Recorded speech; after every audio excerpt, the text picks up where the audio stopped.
হালিমের মাংস না? এত মাংস আছে, তারপরে এক্সট্রা আমাদের মাংস হয়।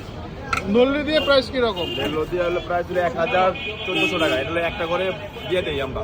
আচ্ছা আচ্ছা, সাধারণত মাংস থাকবে 1400 আর হলো 1000 টাকা। এটা সবসময় ইয়া থাকবে, ললি থাকবে। আচ্ছা আর যেটা ছোট নিলে এটা তো আর ইয়া আটবে না, ললি তো আর আটবে না। আচ্ছা আচ্ছা, এগুলো আমরা ইয়া দিয়ে দিই, মাংস দিয়ে দিই।